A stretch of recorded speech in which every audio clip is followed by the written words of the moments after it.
American Fiction, the 2023 comedy drama written and directed by Cord Jefferson and based on the 2001 book Erasure by Percival Everett, is a funny film.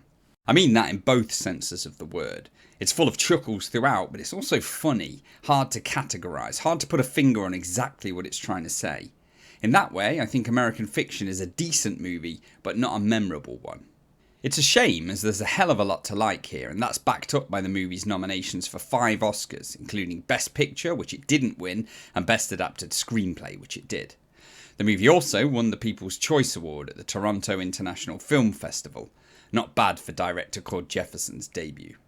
So, in case you're not aware, American Fiction tells the story of Thelonious Monk Ellison, played by Jeffrey Wright, a Los Angeles-based fiction writer whose books receive critical praise but sell poorly.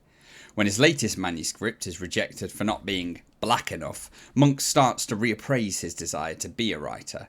This is only compounded by seeing authors whose books are, inverted commas, black enough, doing extremely well.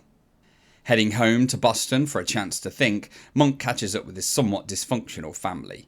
But after a few unexpected events that leave him a little shaken, he sits down at his computer to write again.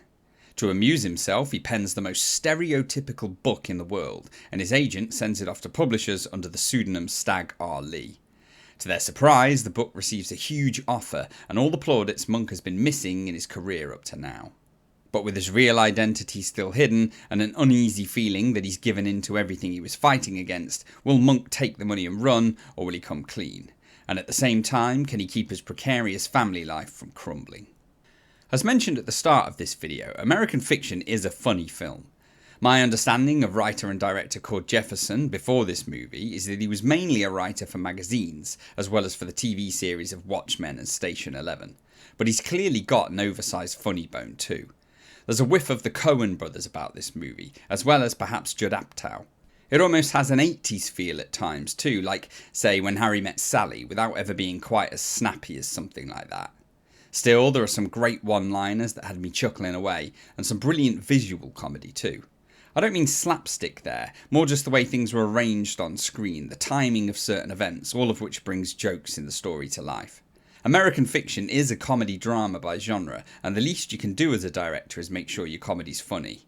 This one is. The film's inventive too, quite hard to predict.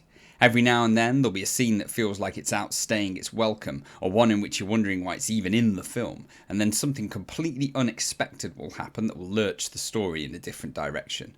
Sometimes these swings can be from funny to sad within seconds, but the movie holds it together well, and it's constantly engaging because of this.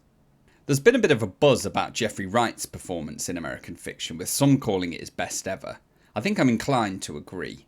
He plays the grumpy, middle-aged man unhappy with his lot really well, whilst also having a sparkle in his eye for the film's lighter moments.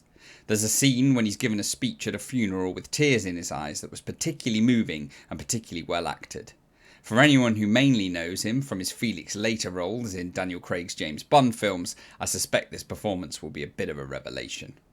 It's not just Jeffrey Wright either. Sterling K. Brown as Clifford Ellison, Monk's brother, had a fairly tough role to pull off as a middle-aged professional doctor whose life is in tatters but is enjoying himself nevertheless. Brown was really likeable, funny, and had some emotional moments too. So far, all so good then. But there are a few creases in the pages of American Fiction, mainly revolving around its story.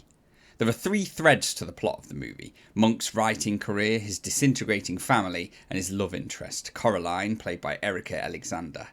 The first 2 are handled mostly well, but the love interest storyline definitely feels tacked on.